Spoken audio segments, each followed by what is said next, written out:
So very good morning friends, welcome to my take on the markets. आज 2 अगस्त 2026 है और हमारा ये चैनल जो हमने बनाया है हम वापस से रीट्रेट करेंगे। This is a common man's journey.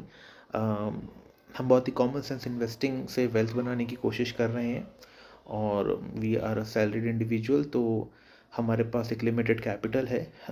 हम कोई ट्रेडिंग तो करते नहीं हैं। जो हमारे पास सैलरी से आता है, हमारा लगभग कुछ पैसा तो हमारे घर खर्च में चला जाता है और हमारे पास जो सेविंग्स रहती हैं उसको हम इन्वेस्ट करते हैं एंड वी ट्राई कि हम मैक्सिमाइज़ करें अपने इन्वेस्टमेंट्स और सेविंग्स को। ये वीडियो जो है ये नेटवर्थ अपडेट नहीं है। नेटवर्थ अपडेट हमारा सितंबर में आएगा, जो हमने डिसाइड किया था लास्ट टाइम भी कि वो लगभग 3 से 4 महीने का एक हम गैप रखेंगे और तब हम लेके आएंगे। ये वीडियो बहुत सारी और चीज़ों के बारे में है। हमें लगता है कि as we move ahead in a journey, few things हमें एड्रेस कर देनी चाहिए पहले ही, ताकि हमारा एक बेसिक कंस्ट्रक्ट बन जाए। एनीवेज वो हम उस पर आएंगे। तो पहले तो हम ये शुरू करते हैं कि आज बेसिकली मार्केट्स में हुआ क्या है, क्या चल रहा है, what are the market valuations. हमने लास्ट वीडियो में शायद 22-23 600 पे निफ्टी था तब, और आज शायद 24,000 के आसपास है। तो एक तरह से नथिंग हैज़ मूव, सब वहीं का वहीं है। कुछ बहुत ज़्यादा बदला नहीं है और वैसे भी एक महीने में ट्रेडर्स के लिए शायद कुछ बदलता हो, हम इन्वेस्टर्स के लिए कुछ नहीं बदलता है। मुझे लगता है कि लास्ट मंथ अगर 100 रुपये की चीज़ 100 रुपये में मिल रही थी, तो आज 100 रुपये की चीज़ 101 रुपये में मिल रही है, बस इतना ही फ़र्क होगा। निफ्टी शायद 2-3% बढ़ा होगा, तो हम उसको फेयरली वैल्यूड ही बोलेंगे कि आज भी निफ्टी जो है वो फेयरली वैल्यूड है। हम लेटर हाफ में बात करेंगे कि कैसे हम सिर्फ निफ्टी नहीं, हम निफ्टी 500 को क्यों हम बेटर बैरोमीटर ऑफ इकोनॉमी मानते हैं और हमने उसको कैसे अपना पोर्टफोलियो कंस्ट्रक्ट किया है। तो हम बात यही कर रहे थे कि आज की तारीख में मार्केट्स हमें अभी भी फेयरली वैल्यूड लगते हैं एंड कोई रीज़न नहीं है कि हम अपनी एस बंद करें या एस बढ़ाएं। जो चल रहा है उसको चलने दे रहे हैं हम लोग, हम कोई छेड़छाड़ उसमें नहीं कर रहे हैं। एक चीज़ जो मुझे बहुत इंटरेस्टिंग लग रही है वो ये है कि कहीं ना कहीं या तो मार्केट ने ये मान लिया है कि आरबीआई की जो पॉलिसी है उसमें कोई मेजर हाइक्स नहीं आ रहे हैं।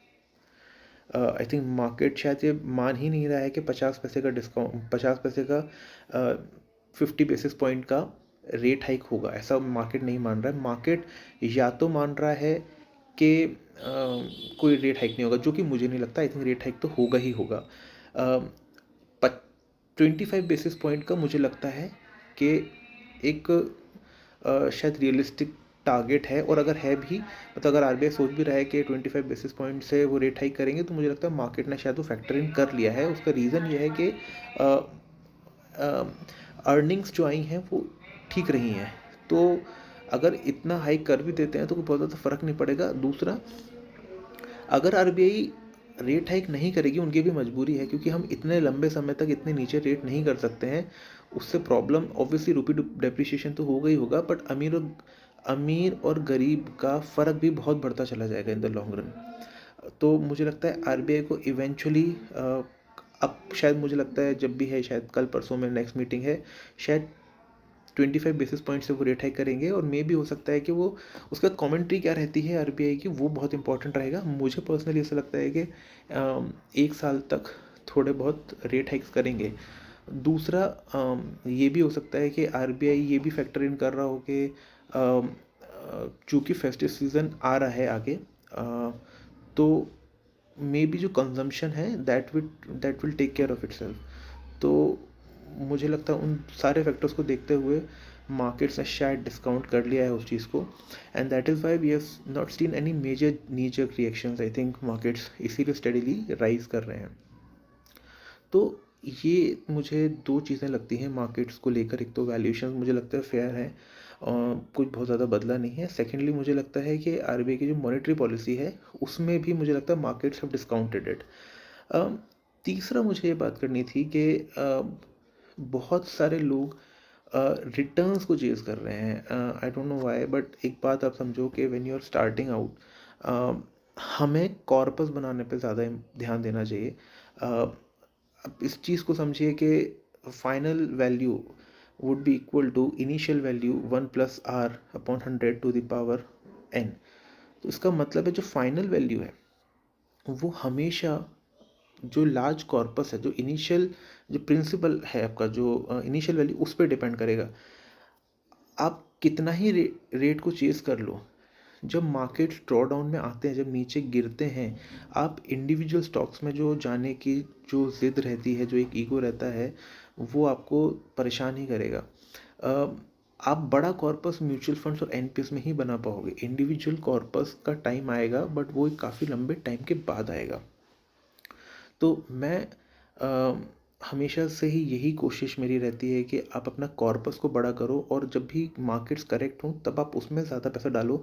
जब मार्केट करेक्ट होते हैं तब लोगों को फिर भी लगता है कि नहीं मैं इंडिविजुअल स्टॉक में जाऊँ, पर वो इंडिविजुअल स्टॉक और करेक्ट होता है। वो अगर 25% गिरा है तो वो 50% भी गिर सकता है। तो क्या आप उस टाइम पे अपना कैपिटल जो भी है 5 लाख, 10 लाख, 15 लाख, क्या वो डाल पाओगे? बहुत मुश्किल होता है। उसके लिए एक अलग मैच्योरिटी चाहिए होती है। बेहतर ये रहेगा कि ऐसा ना हो कि हम बेस्ट को पकड़ने जाएं और हम वर्स्ट हाथ में लेके आ जाएं। So it is very important कि हम अपना कॉर्पस को ग्रेजुअली बढ़ाएं। तो इसलिए अब इनिशियल ईयर्स में हमारी यही कोशिश रहेगी कि हम कैसे अपने कॉर्पस को बड़ा करते चले जाएं। हाँ, ऐसा हो सकता है कि भाई 1 करोड़ का कॉर्पस हो गया, तो उसमें से हमें लगता है कि 10 लाख निकाल के हम बाद में इंडिविजुअल स्टॉक्स में अगर जाना हो, हमें बहुत अच्छी अपॉर्चुनिटी है तो हम कर लेंगे, बट पहले वो 1 करोड़ का कॉर्पस बने। एक बात और याद रखिए, अगर 1 करोड़ का आपका कॉर्पस बन जाता है, उसके बाद अगर आपको 15% निफ्टी देता है, ये म्यूचुअल फंड देते हैं, तो वो 15 लाख होता है साल का। बट आप रिटर्न को कितना भी चेस कर लीजिए, आपका 1 लाख हिम्मत होगी आप में डालने की, वो 1 लाख 2 लाख हो जाएगा, 3 लाख हो जाएगा, 4 लाख हो जाएगा, इससे ज़्यादा नहीं हो पाएगा। तो इसीलिए ये थ्योरी में शायद अभी कहना बहुत आसान है कि इंडिविजुअल स्टॉक्स में जाओ, और इसी कारण से हम लोग अपना इंडिविजुअल स्टॉक्स का जो पोर्टफोलियो वो 30% मैक्सिमम रखेंगे।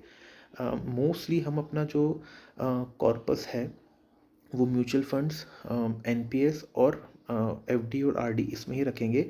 वो पोर्शन मेन रहेगा जो 70 to 75% रहेगा। 25 से 30% हम जो है वो इंडिविजुअल स्टॉक्स में जाएंगे, बिकॉज हमने पहले भी कहा था लास्ट वीडियो में कि हम अब सीखेंगे कब फिर, है ना, 50 साल की उम्र में नहीं सीखेंगे।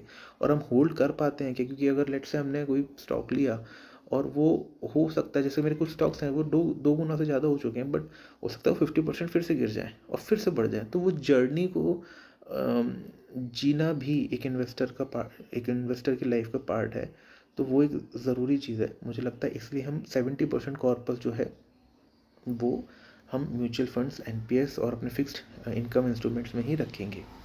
अच्छा, दूसरा है कि coming to another important point कि ठीक है, हमने सोच लिया कि हम एनपीएस में कर रहे हैं, म्यूचुअल फंड्स में कर रहे हैं, बट उसका कॉन्स्ट्रक्ट क्या होगा? तो हम लोगों ने मैंने अपना जो कॉन्स्ट्रक्ट बनाया है जो पोर्टफोलियो का, वो इस तरह का है कि हमने शायद लास्ट वीडियो में बात की थी कि हम लगभग 28,000 के आसपास एनपीएस में डाल रहे हैं, और लगभग 24,000 साढ़े 25,000 के आसपास हम म्यूचुअल फंड्स में डाल रहे हैं। मेरा जो एनपीएस है उसमें मैं 75% जो है वो इक्विटी एक्सपोजर रख रहा हूँ, 25% मैं कॉर्पोरेट बॉन्ड्स ले रहा हूँ। ये मेरा एनपीएस का कॉन्स्ट्रक्ट है। दूसरा जो मेरा म्यूचुअल फंड्स का कॉन्स्ट्रक्ट है उसमें मैंने ये किया हुआ है कि निफ्टी 50 और निफ्टी नेक्स्ट 50, इसमें लगभग मेरा ज़्यादा पोर्शन जाता है। तो एक तरह से आप ऐसा मानो कि टॉप 100 कंपनीज में मेरा लगभग 65% का है एक्सपोजर, जिसमें से मेरा एनपीएस हो गया, निफ्टी 50 हो गया और निफ्टी नेक्स्ट 50 हो गया। इन तीनों को अगर मैं मिला दूँ तो एनपीएस का मेरा जो भी पोर्शन है उसका 75% मेरा इक्विटी में इन्वेस्टेड रहता है, और वो जो 75% है वो मेरा टॉप 100 कंपनीज में रहता है।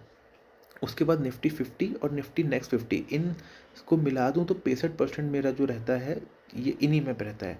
65% of my portfolio is in Nifty 50, Nifty next 50 and NPS का टॉप 100 कंपनी, जिसमें एनपीएस का जो टोटल कॉर्पस है उसका 75% इक्विटी एक्सपोजर है।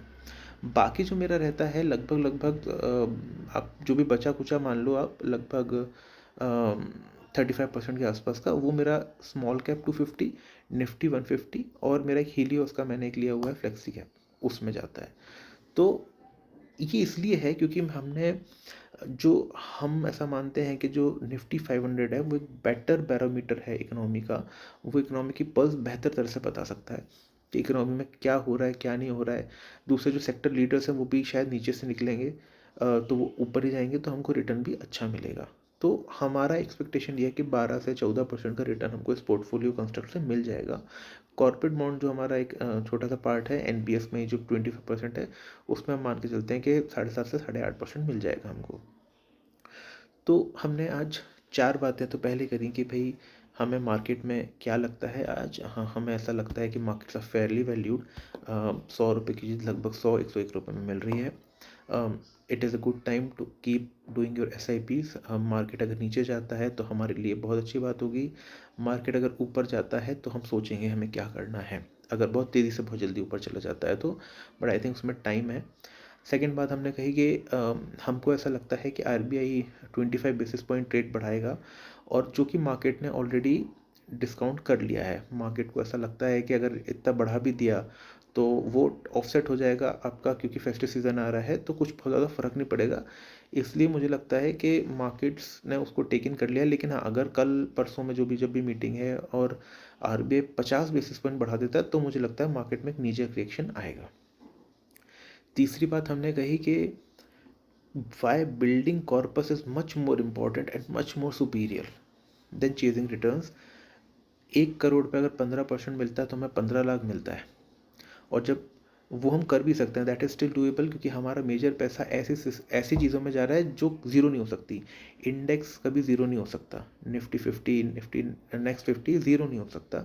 तो अगर गिरेगा भी तो हमारी हिम्मत रहेगा, हमारा कॉन्फिडेंस रहेगा, हम स्ट्रेस फ्री रहेंगे।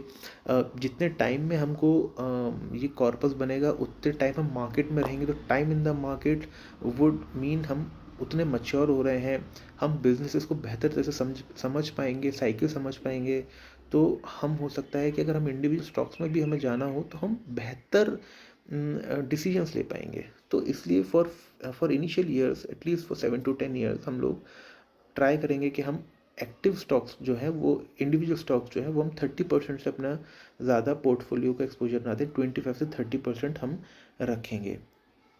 तीसरी बात हमने कही कि हमने अपना पोर्टफोलियो कंस्ट्रक्ट बताया कि जिसमें हमने अपना ज़्यादातर पैसा एनपीएस, निफ्टी 50, निफ्टी नेक्स्ट 50 में रखा हुआ है। ये तीनों चीज़ों मिला के लगभग हमारा 65% है।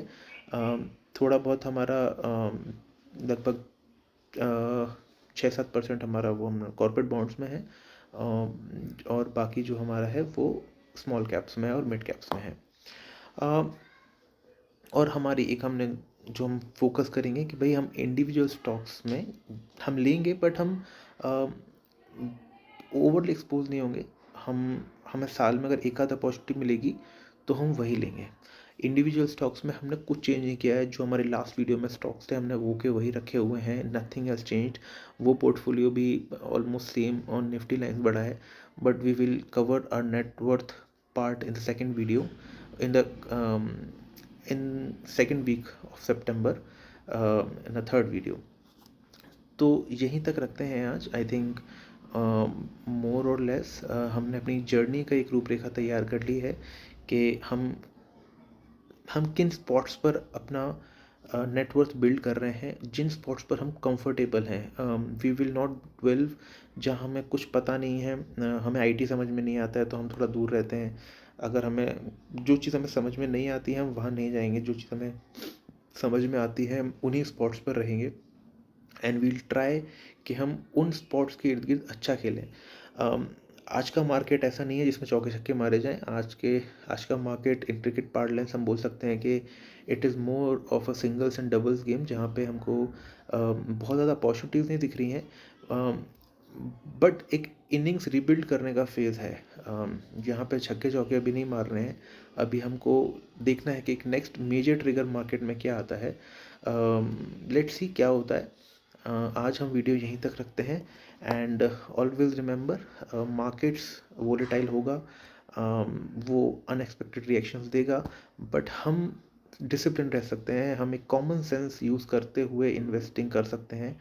और हमारी ये एक हम ऐसा चाहते हैं कि आज से 50 साल के बाद भी अगर कोई देखे हमारे वीडियोस को तो वो अ, उसको एक क्लैरिटी हो कि क्या इन तरीके से इन इस कॉमन सेंस को अपनाते हुए वेल्थ की जा सकती है, या हमेशा ही जो बहुत कुछ लोग बोलते हैं कि चौके छक्के आपको मारने पड़ते हैं, आपको इतना रिस्क लेना पड़ता है, वैसा लेना पड़ता है, क्या वैसा करना पड़ता है। तो हमारा चैनल जो है वो एक सैलरीड इंडिविजुअल को डेडिकेटेड है एंड लेट्स सी हम कैसा करते हैं, बट आई होप कुछ ना कुछ अच्छा ही फ्रूटफुल नतीजा निकल के आएगा एंड हम नेटवर्थ का जो अपडेट वीडियो है वो हम सितंबर में लगाएंगे। So okay, that's it and have a good day, bye.